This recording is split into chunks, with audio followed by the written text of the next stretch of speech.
할렐루야. 찬양 감사합니다.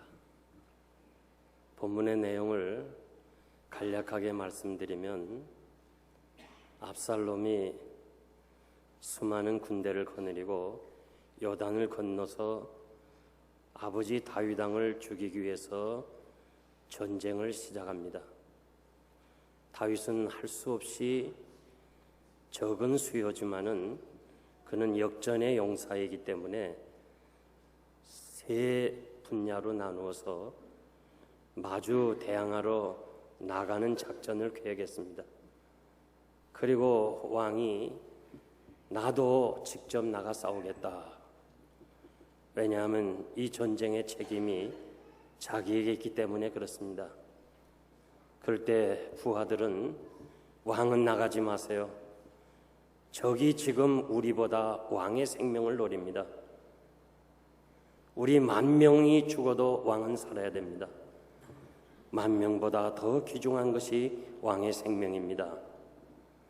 왕은 그 이야기를 받아들이고 떠나는 군장들에게 이렇게 부탁합니다. 내 아들 압살롬을 너그럽게 봐주시오. 그 이야기를 같이 나가는 군인들이 다 들었습니다. 들에서 싸우기는 힘드니까 그들을 에브라임 숲으로 이끌어서 결국 거기서 20,000명이 죽는 이스라엘의 패전을 당하게 됩니다.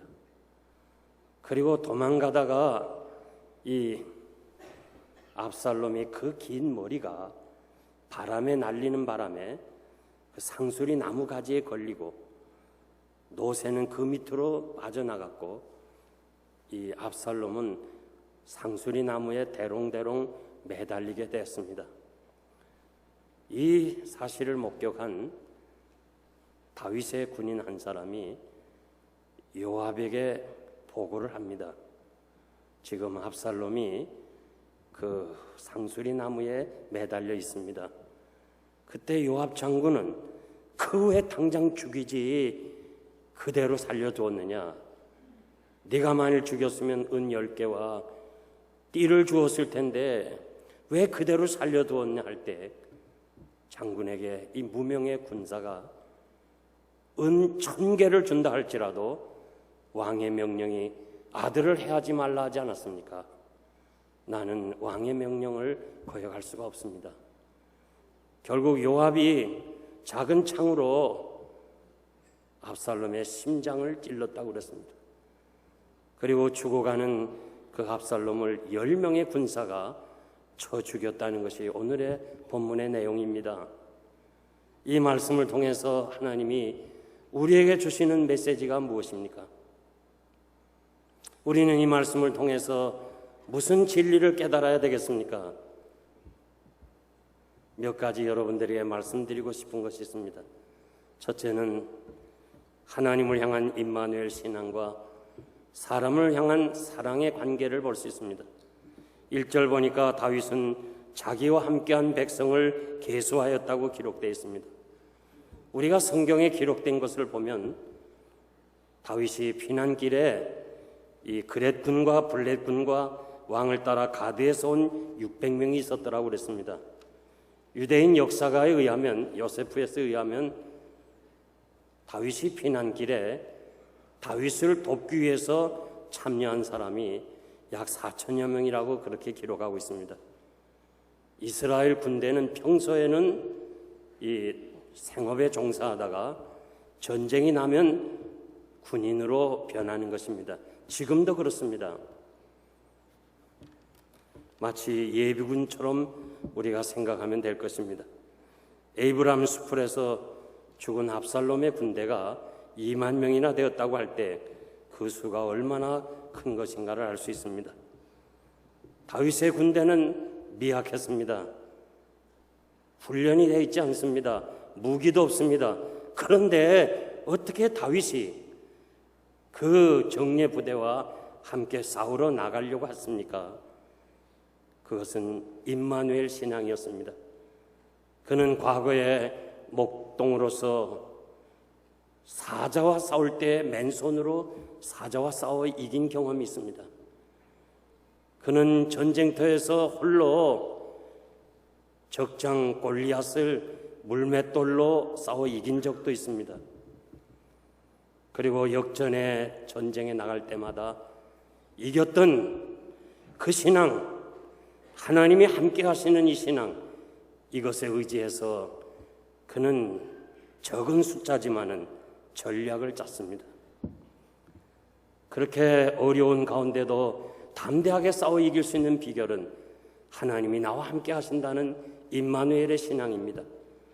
우리가 어렵고 힘든 세상에 살면서 어려울 때마다 우리의 힘이 되고 우리가 그 어려움을 이겨낼 수 있는 능력의 비결이 뭡니까? 과거에 받은 은혜를 체험하고 있어야 돼요. 기억해야 돼요. 어려울 때마다 하나님께서 나를 인도하신 그 은혜를 다시금 회상할 수 있는 그 체험적 신앙이 오늘을 우리가 이길 수 있는 힘의 근거라고 생각합니다. 다윗은 노년에 삶을 뒤돌아보면서 내가 사망의 음침한 골짜기로 거닐지라도 여호와께서는 나와 함께 하심으로 내가 두려워하지 아니하였다고 그렇게 말씀하고 있습니다. 하나님이 함께 하신다는 이 임마누엘 신앙은 우리가 세상을 살아가는 유일한 힘의 비결입니다. 믿음으로 하나님을 의지하면 담대하게 오늘의 문제를 헤쳐나갈 수 있다고 저는 믿습니다. 시편 27편 3절에 보면 당시에 다윗의 마음이 어떠한 것인가를 알 수 있는데 군대가 나를 대적하여 진을 칠지라도 내 마음이 두렵지 아니하며 전쟁이 나를 치려고 하여도 내가 평안히 거하리겠다. 임마누엘 신앙입니다. 사랑하는 성도 여러분, 우리가 힘들어도 하나님이 나와 함께 하신다. 하나님이 나를 도우신다. 그러므로 우리가 담대히 가로되 주는 나를 돕는 자시니 내가 무서워 아니하겠노라. 사람이 내게 어찌하리요. 히브리서 13장 6절 말씀입니다. 2절에 보니까 다윗은 나도 반드시 나가겠다. 히브리 말에 보면 나라는 말이 강조되어 있어요. 나가리라는 말은 강한 의지가 포함되어 있어요. 내가 앞장서서 나가겠다. 오늘의 이 전쟁의 아픔은 다 내 잘못이니까 내가 이 전쟁을 수행하겠다고 그렇게 이야기를 합니다. 이때 군인들이 왕이여 나가지 마세요. 왕은 우리 10,000명보다 더 중요합니다. 우리는 도망할지라도 저들이 우리를 표적하는 것이 아니고 왕의 생명을 노릴 것입니다. 왕은 성 안에 평안히 계셔서 우리를 도와주세요. 우리 위해서 기도해 주세요. 우리가 대신 나가 싸우겠습니다. 왕을 생각하는 것을 우리가 볼 수 있습니다. 사무엘하 21장 17절 보니까 다윗을 향하여 왕은 이스라엘의 등불입니다. 전쟁에 나가지 마세요. 등불이 꺼지면 안 되니까 전쟁에 나가지 말라는 말씀이 있습니다. 열왕기상 11장 36절에 보면 내 종 다윗에게 한 등불이 항상 내 앞에 있게 하리라. 열왕기상 15장 4절 보면 여호와께서 다윗을 위하여 예루살렘에서 저에게 등불을 주시되 그 아들을 세워 후사가 되게 하시고 예루살렘을 견고케 하셨다고 그랬습니다. 여호람 왕 때 그가 아합의 딸을 아내로 삼고 우상을 숭배했지만은 유다를 멸하지 않는 이유는 다윗이 이스라엘의 등불이기 때문이라고 그렇게 성경은 말씀하고 있습니다. 당신 다윗은 이스라엘의 등불이었고 지금도 이스라엘 민족의 등불입니다. 그래서 이스라엘 국기가 다윗을 상징하는 별입니다. 하나님이 다윗과 언약을 했습니다. 내 집과 내 나라가 내 앞에서 영원히 보존되고 내 위가 영원히 견고하리라. 옛날이나 지금이나 이스라엘 백성들은 다윗은 우리의 생명이고 우리의 등불이라고 그렇게 확신했기 때문에 하나님의 축복 속에 이스라엘이 오늘도 강하고 담대하게 존재해 나가는 비결이 바로 다윗이 우리의 등불이라는 사실입니다. 우리는 이 사건에서 지도자와 따르는 백성들의 사랑으로 하나 된 것을 볼 수 있습니다. 사랑으로 뭉치고 단결한 그 아름다운 관계를 통해서 전쟁에 승리한 것을 볼 수 있습니다. 골로새서 3장 14절 보니까 이 모든 것 위에 사랑을 더하라. 이는 온전하게 매는 띠니라. 우리가 여러 가지 교회를 섬기면서 우리가 여러 가지 조직도 있어야 되고 또 여러 가지 참 기술도 있어야 되고 여러 가지 지혜도 있어야 되지만은 그러나 가장 중요한 것이 사랑으로 이 모든 것을 띠를 띄워야 한다고 말씀하십니다. 사랑은 사람들 하나로 뭉치는 힘입니다. 우리가 사랑으로 서로를 섬긴다면 믿지 않는 사람들이 우리가 예수님의 제자인 줄 알게 된다고 말씀해 주십니다. 사랑하는 성도 여러분, 임마누엘의 신앙을 가지고 어려운 문제를 헤쳐나가시고 담대하게 대처해 나가시고 그리고 사람들을 주의 사랑으로 하나님의 사랑으로 사랑을 베풀 수 있는, 그래서 여러분 통해서 하나님의 나라가 이루어지는 축복의 사람들이 되기를 바랍니다. 두 번째 중요한 교훈은 아버지의 마음입니다. 5절에 보니까 전쟁터에 나가는 장군들에게 압살롬 이 내 소년을 너그럽게 좀 보아달라고 부탁을 합니다. 자식 사랑하는 부모의 마음을 읽을 수가 있습니다. 아버지 왕권을 탈취하고 대낮에 아버지의 후궁을 거느리는 아주 못된, 정말로 자식된 도리를 하지 못하는 아들이지만 아들과 싸울 수가 없어서 멀리 피난 가서 정말 외롭게 눈물 흘리며 살아가는 그 아버지를 쫓아가서 죽이겠다고 하는 그 아들을 향해서 아버지는 어떻게 얘기해요? 내 아들을 너그럽게 좀 돌봐달라. 아들을 향해서 소년이라고 불렀어요. 적장이 아니에요. 압살롬이 아니에요. 반역자가 아니에요. 철없는 아이. 여기 소년이라는 히브리 단어는 철없는 아이라는 거예요. 아들은 나이가 들어도요, 부모님이 보실 때는 철없는 아이예요. 그렇게 아버지를 대항하고 아버지를 죽이겠다고 하지만은 아버지가 볼 때는 철없는 아이였어요. 그것이 바로 아버지의 마음이에요. 지금 경북대학 총장으로 계시는 박창석 교수의 글을 제가 읽어보았습니다.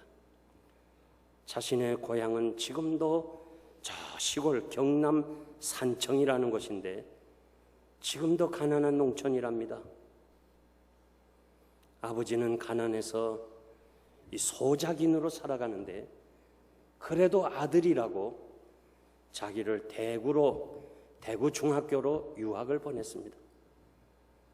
이 친구가 공부하기 싫어서 60명의 중학교 1학년 때 68명 학생 중에 68등을 했답니다. 그래가지고 방학이 돼서 집으로 돌아가는데 그 없는 돈에 유학까지 보낸 아버지가 68등 했다 그러면 섭섭할까봐 잉크를 지우고 1등으로 고쳤어요. 그리고 아버지에게 보여줬더니 세상에 우리 아들이 1등 했다 하면서 그 온 동네방네 자랑하는 거예요. 그러니까 동네 사람들이 모여서 세상에 우리 동네에 큰 정말 가문의 영광인 이런 아들을 두었는데 그냥 있을 수 있느냐, 잔치를 베풀어야 되지 않나. 그래서 그 집에 재산 목록 1호인 돼지 한 마리가 있는데 돼지 한 마리를 잡아서 잔치를 베푼 거예요. 아들이 멱을 감다가 돌아와 보니까 아버지가 돼지를 잡는 거예요. 나는 68명 중에 제일 꼴찌인데 1등으로 거짓말했는데 그 거짓말을 믿고 아버지가 돼지를 잡는 걸 보면서 이 아들이 마음을 고쳐먹는 거예요. 야, 이래서는 안 되겠다. 아버지를 기쁘게 해야 되겠다. 그래서 열심히 공부해서 17년이 지난 후에 경북대학의 교수가 되고, 그리고 33년이 지난 45세 때 자신의 아들 중학생을 데리고 33년 만에 아버지 어머니에게 자기가 옛날 거짓말했다는 것을 회개하기 위해서 부모를 찾아갔어요.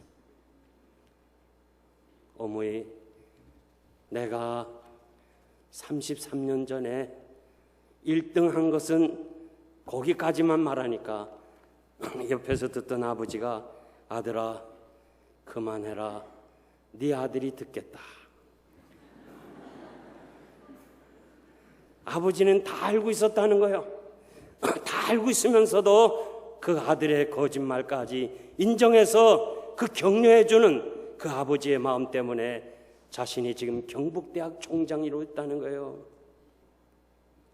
저는 이 글을 읽으면서 마음에 참 찡한 감동을 느꼈어요. 이것이 아버지의 마음이에요. 한국인은 오랫동안 아버지는 가정을 지켜온 가장이었어요. 여러 가지 어렵고 힘들지만은, 그러나 아버지가 이것이다 하면 모든 사람들이 다 거기에 따랐어요. 요즘 한국은 달라도 많이 달랐어요. 아버지의 권위가 다 땅에 떨어졌어요. 이제는 권위를 인정하지 않는 것에 더 나아가서 아버지를 무시하고 아버지를 형편없는 존재로 나아가는 이것이 어디 있느냐? 하나님을 아버지로 모시지 않는 불신앙 때문에 계속해서 이 한국과 그리고 이곳에 사는 우리 가정들이 아버지를 무시할 때가 너무 많아요. 우리 가정부터 다시 회복해야 돼요. 정말 우리 가정에서 아버지 권위가 세워지고, 그래야 하나님의 권위가 세워지고, 하나님을 인정해야 할 때 우리 가정이 세워진다는 것을 기억하고, 우리 오늘 이 다윗의 마음, 아버지의 마음, 이것이 바로 하나님의 마음이라는 사실을 기억하고, 우리 자신도 하나님처럼 정말 끝까지 사랑해 줄 수 있는, 용서해 줄 수 있는, 그래서 그가 스스로 고쳐나갈 수 있는 이런 사랑의 마음, 아버지의 마음이 여러분에게 있어지기를 바랍니다. 세 번째 중요한 교훈은 9절 이하에 보니까 압살롬의 군대가 패전을 했습니다. 도망가는 중에 압살롬의 긴 머리가 나무 가지에 걸려 매달리게 됐습니다. 물론 나귀는 그 사이에 도망을 갔습니다. 한 사람 무명의 군사가 요압에게 보고를 합니다. 그때 요압이, 내가 왜 시간을 지체하냐? 그냥 도망갔으면 어떡하냐? 당장에 죽였더라면 내가 은 10개와 띠를 주었을 것이다. 띠라는 말은 이 허리에 차는 훈장과 같은 것입니다. 그때 이 무명의 군인이 뭐라고 그래요? 장군이요, 은 1000개를 준다 할지라도, 은 1000개를 준다 할지라도 왕의 명령인데 어떻게 내가 왕의 아들을 죽일 수가 있습니까? 저는 이 말씀이 너무 귀중한 교훈이에요. 이 세상은 황금 만능주의예요. 돈이 된다면 무엇이든지 하고 어디든지 가고, 심지어는 사람을 해치기까지 하는 이 어려운 때에 우리가 우리 자신을 한번 돌아볼 수 있는 기회가 되어야 돼요.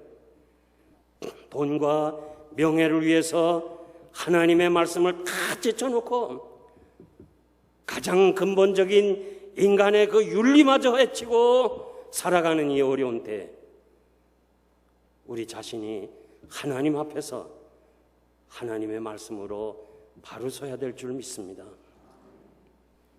디모데전서 6장 10절 보니까 돈을 사랑하는 것이 일만하게 뿌리가 되나니 이것을 사모하는 자들이 미혹을 받아 믿음에서 떠나 많은 근심으로 자기를 찔렀다고 그랬어요.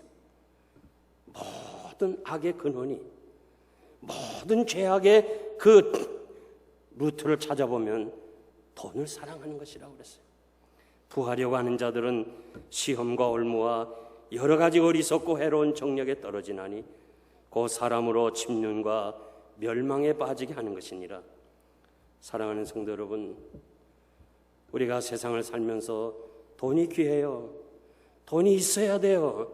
그렇지만 돈이냐 믿음이냐, 돈이냐 하나님의 말씀이냐 할 때, 오늘 이 자리에 하나님 앞에 예배드리러 나온 여러분들은 하나님의 말씀을 선택해야 될 줄 믿습니다. 이사야 33장 15절에서 16절 보면, 손을 들어 뇌물을 받지 아니하는 자는 그는 높은 곳에 거하리니 견고한 바위가 그 보장이 되며 그 양식은 공급되고 그 물은 끊어지지 아니하리라.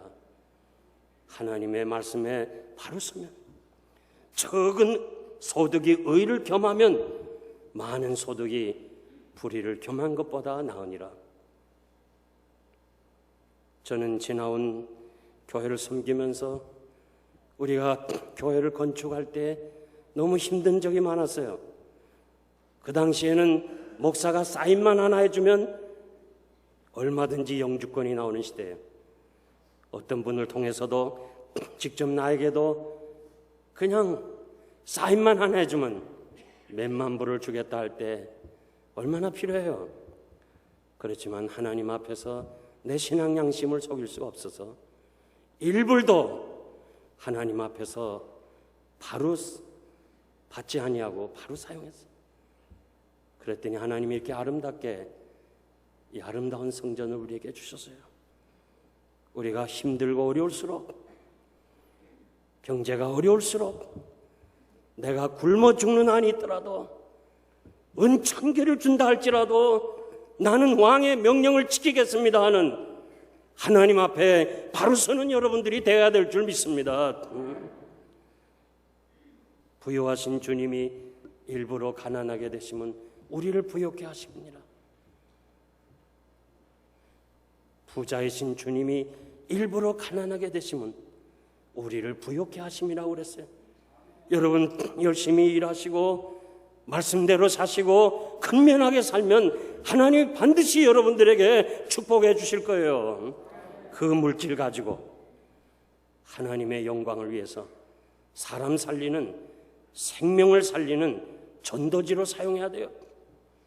1864년 미국 의회에서 13년 전에 메릴랜드에 사는 한 농부가 이 의회에다가 제출을 했어요. 우리가 쓰는 지금 돈에다가 우리는 하나님을 신뢰한다. In God we trust. 그 글을 새겨달라고 해서 의회가 그것을 결정하고 돈에 우리는 하나님을 신뢰한다는 글자가 새겨져 있어요. 그래서 그 돈이 미국만 사용하는 것이 아니라 전 세계에 사용하게 됐어요. 전 세계에 알리는 전도지가 됐어요. 그 달러에 보면 반드시 In God we trust, 우리는 하나님을 신뢰한다는 말이 포함됐어요.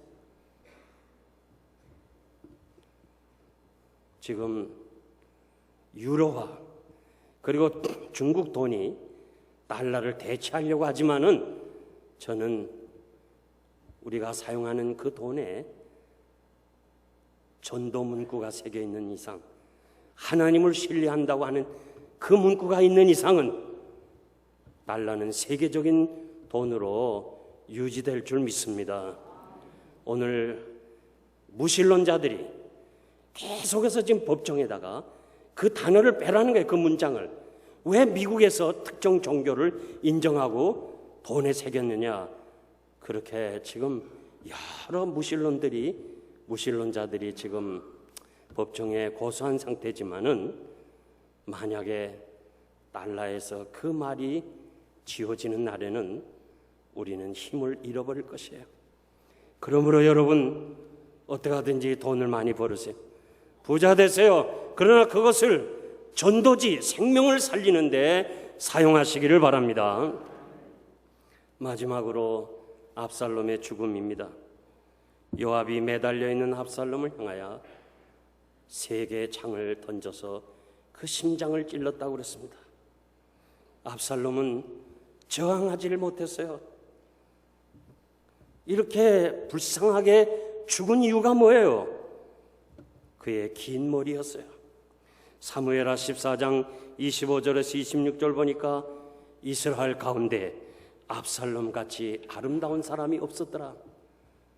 그의 긴 머리, 그 아름다움은 많은 사람들이 칭찬을 했다고 그랬습니다.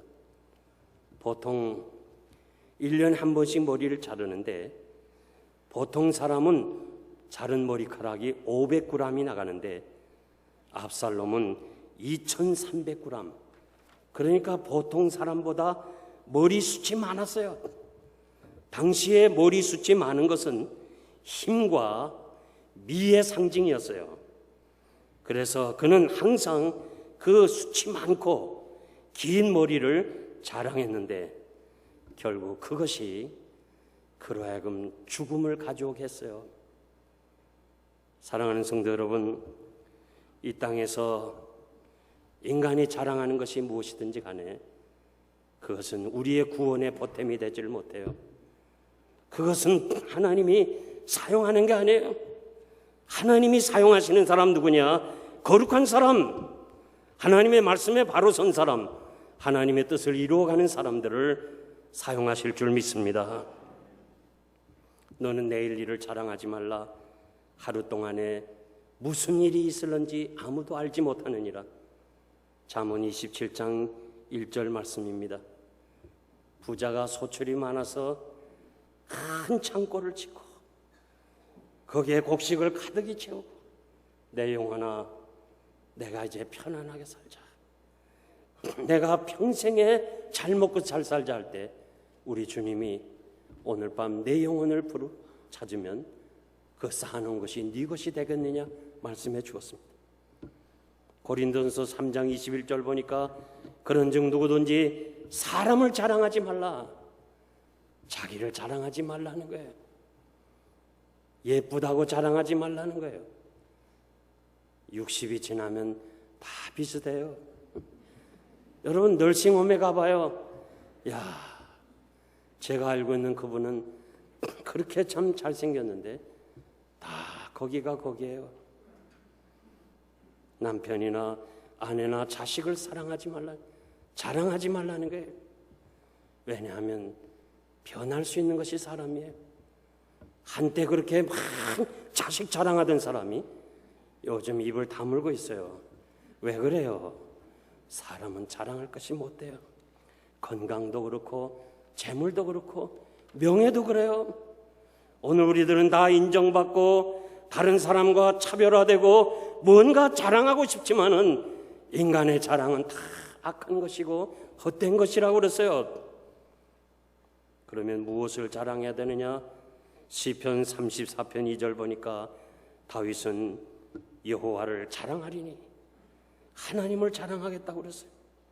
갈라디아서 6장 14절에 보면 사도 바울은 나는 예수 그리스도의 십자가 외에는 결코 자랑하지 않겠다고 그랬어요.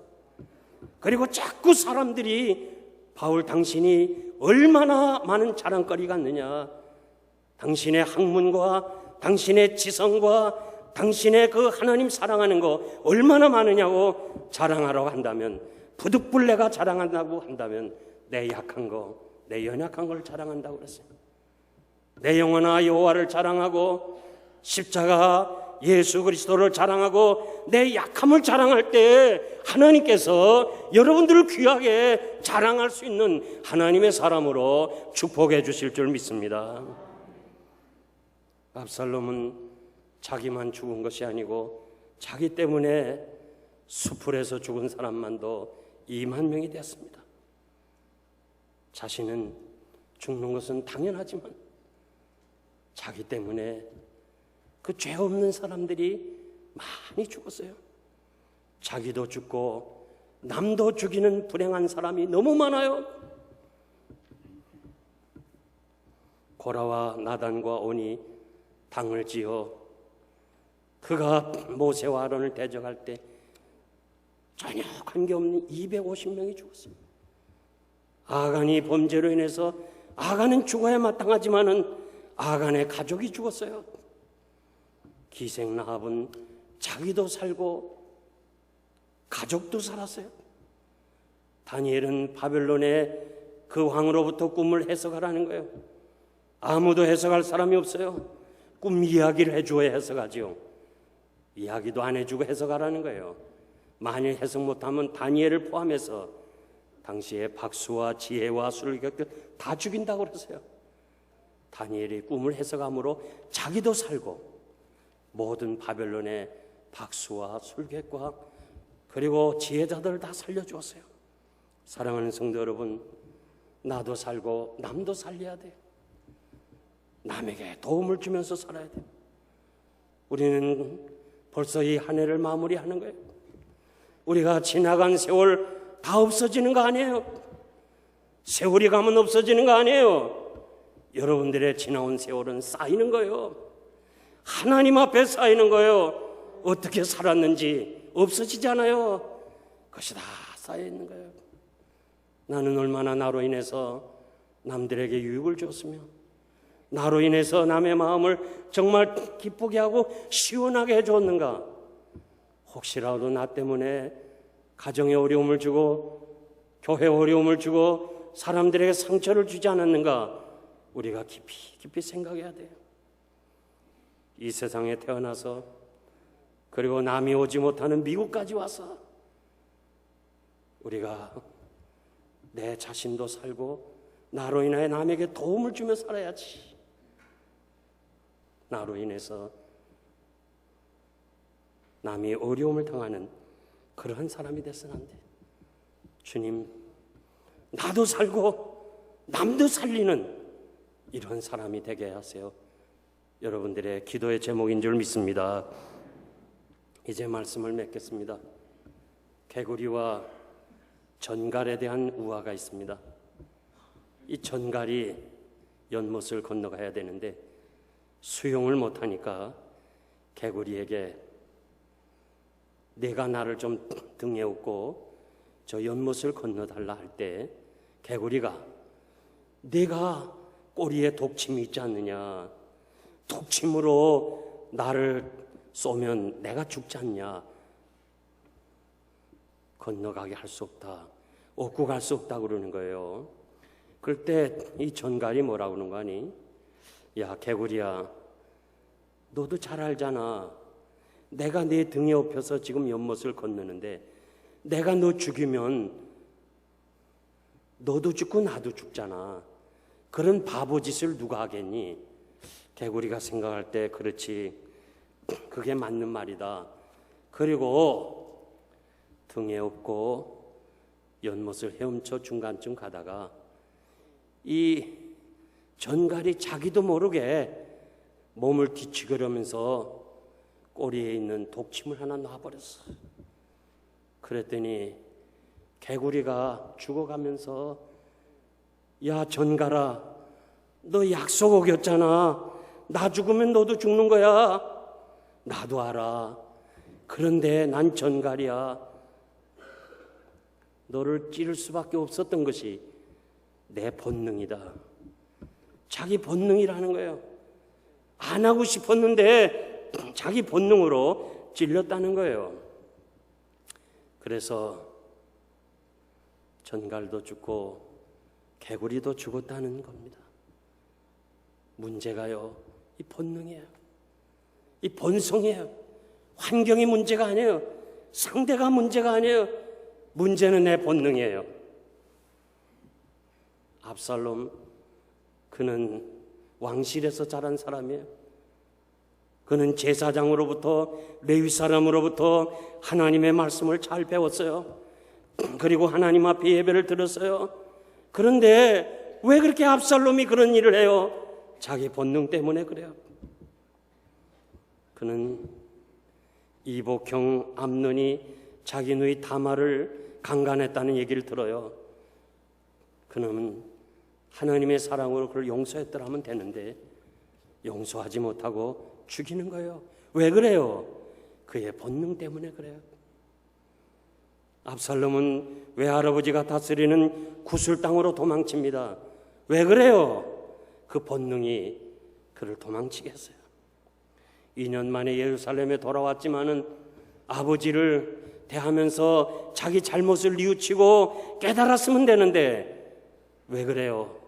그는 본능 때문에 혁명을 일으키는 거예요. 아버지가 아들과 싸울 수 없어서 멀리 도망을 가 있는데 왜 굳이 그 숨어있는 약한 아버지를 찾아가서 죽이려고 해요? 그 본능 때문에 그래요. 결국 그의 본능이 그의 죽음을 가져오고 말았어요. 가인과 아벨이 함께 예배를 드렸어요. 하나님 앞에 예배 드렸는데 왜 가인이 아벨을 죽였어요? 그의 본능 때문에 그랬어요. 오늘 우리들은 가인의 후예들이에요. 전부 우리가 예배를 같이 드려요. 그러면서 왜 우리가 세상을 살면서 문득문득 남의 마음을 아프게 해요? 내 본능 때문에 그런 거예요. 계시록 3장 1절 보니까 교회를 향해서 하는 말씀이 있어요. 내가 네 행위를 아노니 내가 살았다 하는 이름은 가졌으나 실상은 죽은 자라. 살았다 하면서 영적으로 살았다 하면서 예배는 드리지만은 아직도 본능이 우리 안에 있어서 이 죄악된 본성이 바로 우리의 행위가 악해질 때가 너무 많다는 거예요. 내가 네 행위를 안다고 말씀합니다. 본능대로 행하는 것은 다 죄악이에요. 내가 죽고 그리스도 안에서 다시 살아야 돼요. 여러분 안에 예수 그리스도가 다시 살아야 되는 거예요. 우리가 예수 믿는다 하면서 신앙생활 한다 하면서 목사가 되고 장로가 되고 집사가 되고 권사가 됐다 할지라도 아직도 내 안에 있는 이 본성, 본능 이것이 죽지 않아서 이것 때문에 남의 마음을 상처를 피고 내가 모든 사람들에게 아름다움을 전하지 못하는 것이 바로 나 속에 있는 죄악이에요. 내가 이것이 죽어야 돼요. 압살롬이 자기가 이 본능이 죽었더라면, 회개했더라면 이 슬픔의 죽음을 맞이하지 않았을 거예요. 내가 죽지 아니하면 하나님이 죽이시는 거예요. 여러분 잘 들어요. 오늘 말씀을 듣고 깨닫지 못하면 하나님이 죽이는 거예요. 하나님이 누우라 하면 안 누울 자가 누가 있어요? 하나님이 오라 하면 안 갈 사람이 누가 있어요? 그러므로 우리는 압살롬의 죽음을 그냥 지나치지 말고 진정 자신을 돌아보면서 주여 내가 죽고 내 안에 그리스도가 살게 하옵소서. 항상 문제가 되는 거 가정에서나 교회에서나 인간관계에서 항상 문제가 되는 것은 내 자신이에요. 내 속에 있는 죄악이에요. 아직도 살아있는 인간의 본성이에요. 이것이 나를 정말 사망으로 끌고 가는 이 사실을 기억하고 압살롬의 죽음을 생각하면서 내 자신이 죽고 내 안에 그리스도가 살고 나로 인하여서 하나님께 영광을 돌리는 여러분 되시기를 바랍니다.